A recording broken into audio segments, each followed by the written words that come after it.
जय हिंद दोस्तों, संदीप ट्रिक की मैथ स्पेशल यूट्यूब चैनल में आप सभी का स्वागत है। तो फाइनली जो है बिहार पुलिस महानिदेशक का जो है एग्ज़ाम भी खत्म हो चुका है और कई दोस्तों का सवाल है कि आंसर की कब तक आएगा।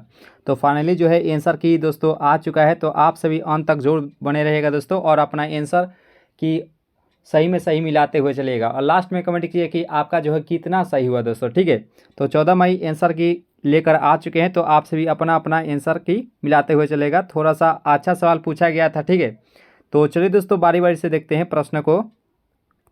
और यहाँ पे पूछा गया था कि आंध्र प्रदेश की नई राजधानी कहाँ है। तो ये प्रश्नोत्तर हम कई बार करा चुके थे सेशन में कि आंध्र प्रदेश की जो है नई राजधानी कहाँ है। तो ऑप्शन में था विशाखापट्टनम। ठीक है, अरावती नहीं था। ठीक है, तो इसमें जो है ऑप्शन नंबर सी में था कि विशाखापट्टनम, जो कि विशाखापट्टनम जो है इस प्रश्न का सही आंसर हो जाएगा, जो कि नई राजधानी के रूप में यही बनाया गया है आंध्र प्रदेश की। ठीक है, और यहाँ पे पूछा गया था कि बिहार सरकार ने गरीबी हटाने के लिए कौन सी योजना चालू की है।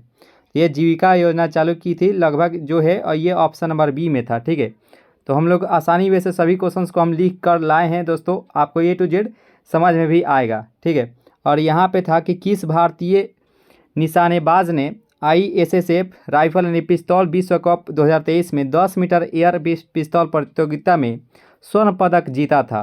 तो यह सरबजीत सिंह थे, जो कि ऑप्शन नंबर बी में था। आंसर अपना मिलाते हुए चलेगा दोस्तों और लास्ट में कमेंट कीजिएगा कि आपका जो है कितना सही हुआ। ठीक है, कमेंट करके ज़रूर ही बताइएगा दोस्तों। और जो क्वेश्चन हम छोड़ दिए हैं उसको अगर आप जानते होंगे तो ज़रूर कमेंट बॉक्स में अपना क्वेश्चन से बता देने का प्रयास कीजिएगा दोस्तों। ठीक है, और यहाँ पे पूछा गया था कि 75वें गणतंत्र दिवस परेड में किस राज्य की झांकी को प्रथम पुरस्कार मिला था। देखिए यहाँ पे पूछा गया था 75वें, तो 75वें में उत्तराखंड को मिला था। इससे पहले जो है वह उत्तर प्रदेश को दिया गया था, जो कि 74वें में मिला था। ठीक है, तो कई दोस्तों का सवाल है कि उत्तराखंड होगा कि उत्तर प्रदेश होगा। तो ये उत्तराखंड जो भी दोस्त मारे थे ऑप्शन नंबर डी, उनका बिल्कुल ही सही आंसर हो जाएगा। इसका अगर PDF चाहिए तो PDF आपको टेलीग्राम ग्रुप से ज्वाइन होते हैं तो PDF आपको वहीं पर दिया जाएगा, है ना दोस्तों। तो आप सभी अंत तक जरूर बने रहेगा दोस्तों और चैनल पर अगर नए जुड़े हो तो ज़रूर ही सब्सक्राइब कर लीजिएगा दोस्तों। ठीक है, सब्सक्राइब करके बेल आइकन जरूर ही प्रेस कीजिएगा ताकि कोई भी क्लास आए आपके पास तुरंत जाए। ठीक है, और यहाँ पे पूछ लिया गया था कि केंद्रीय बजट के संदर्भ में निम्नलिखित में से कौन गैर योजना के अंतर्गत आता है। तो गैर योजना के अंतर्गत ये चारों आता था, यानी कि जो ऑप्शन नंबर सी में था, यानी कि रक्षा व्यय भी था और ब्याज भुगतान भी था, सब्सिडी भी था और वेतन एवं पेंशन भी था, जो कि ऑप्शन नंबर सी में था। यानी कि 1, 2, 3 और 4 जो है ये अंतर्गत आता है, सभी चारों। ठीक है, तो चलिए नेक्स्ट प्रश्न को देखते हैं। और यहाँ पे मैथ से था कि 5% संधारण ब्याज की प्रतिवर्ष दर से निवेश की गई राशि को उसके मूल्य में 50% की वृद्धि करने में कितना लागत समय होगा। तो ऑप्शन में था 10 वर्ष, 12 वर्ष, 15 वर्ष और 5 वर्ष था ऑप्शन में। तो ऑप्शन नंबर ये जो ए था, यानी कि 10 वर्ष जो भी दोस्त मारे थे उनका बिल्कुल सही आंसर हो जाएगा ऑप्शन नंबर ए, यानी कि 10 वर्ष जो है प्रश्न का राइट आंसर हो जाएगा। और यहाँ पे पूछ लिया गया था कि भारत में मिश्रित अर्थव्यवस्था को चुना गया था।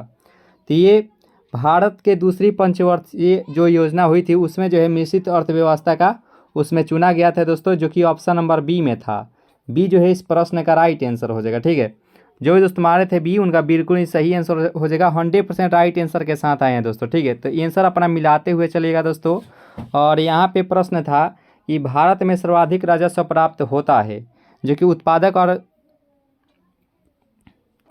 उत्पादक और शुल्क से जो है वह सर्वाधिक राजस्व प्राप्त होता है, जो कि ऑप्शन नंबर सी में था। सी जो भी दोस्त मारे थे उनका बिल्कुल ही सही आंसर हो जाएगा उत्पादक एवं शुल्क।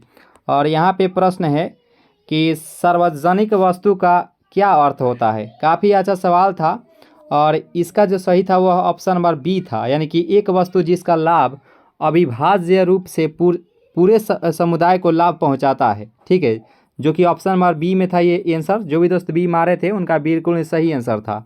और यहाँ पे प्रश्न था जो कि करंट अफेयर्स से था कि निम्न में से कौन सा अस्पताल हाल ही में कैंपस में फायर स्टेशन वाला भारत का पहला अस्पताल बना था, जो कि अपोलो जयपुर था, जो कि ऑप्शन नंबर बी में दिया गया था। चलिए नेक्स्ट प्रश्न को भी देखते हैं। और यहाँ पे पूछा गया था डिजिटल नियमों में हुए बदलाव के चलते किस कंपनी ने भारत में अपना काम बंद कर दिया गया था, जो कि याहू था, जो कि ऑप्शन नंबर ए में था।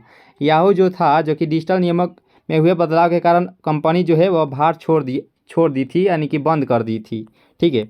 और यहाँ पे पूछा गया था कि ओलंपिक ज्वाला किसका प्रतीक होता है, तो प्राचीन आधुनिक खेलों के बीच निरंतरता यानी कि समानता को ये दर्शाता है, जो कि ऑप्शन नंबर बी में था दोस्तों। जो भी दोस्त नए जुड़ेंगे चैनल से जरूर ही सब्सक्राइब कर लीजिएगा, वीडियो को जो है लाइक जरूर ही कर लीजिएगा दोस्तों, और अपना लास्ट में कमेंट कीजिएगा कि आपका जो है कितना सही हुआ।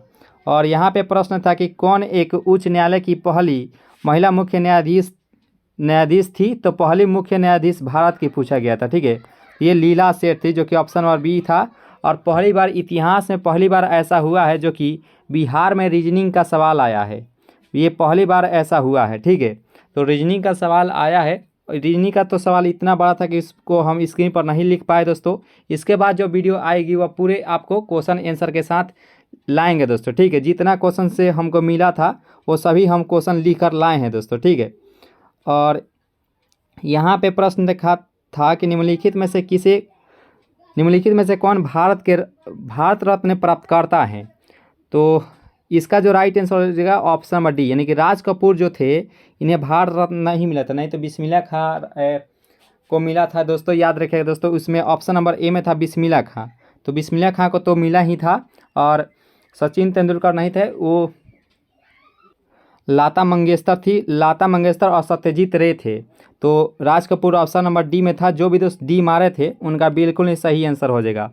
ठीक है, और यहाँ पे प्रश्न था कि बच्चों को इंटरनेट सुरक्षा के बारे में जागरूक करने के लिए गूगल ने किस प्रोग्राम को शुरू किया था, तो ग्लोबल फीड्स सेफ्टी प्रोग्राम को जो है वह शुरू किया था गूगल ने, यानी कि जो कि ऑप्शन नंबर बी में सही था।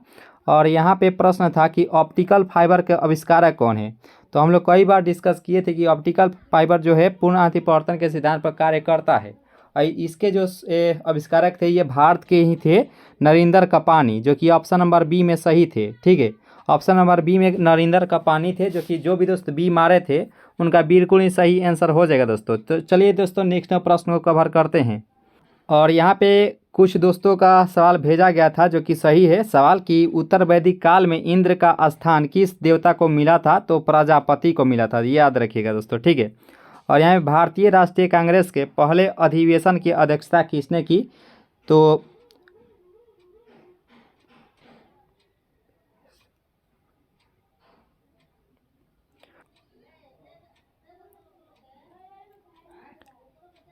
यहाँ पे न्यूनतम आयु पूछा गया था यहाँ पे लोकसभा चुनाव के लिए, तो ये 25 साल था दोस्तों। याद रखिएगा, भारत में मिश्री ये तो जान ही चुके थे कि द्वितीय पंचवर्षीय योजना थी। तो दोस्तों इतने ही सवाल मिले थे। अगर इससे ज़्यादा अगर आपको सवाल मिला होगा तो आप कमेंट बॉक्स में ज़रूर ही अपना सवाल को पेस्ट कर दीजिएगा दोस्तों। ठीक है, इस जो शाम में क्लास आने वाली है तो उसमें आपको A to Z 100% आंसर की के साथ बता देंगे दोस्तों, यानी कि 100 क्वेश्चंस का आंसर की हम लेकर आने वाले हैं। अगर कोई भी क्वेश्चन अगर आपको याद हो तो ज़रूर ही कमेंट बॉक्स में क्वेश्चन जो है बताने की कोशिश कीजिएगा दोस्तों। ठीक है, तो मिलेंगे नेक्स्ट क्लास में। अभी कितना है दोस्तों, जय हिंद।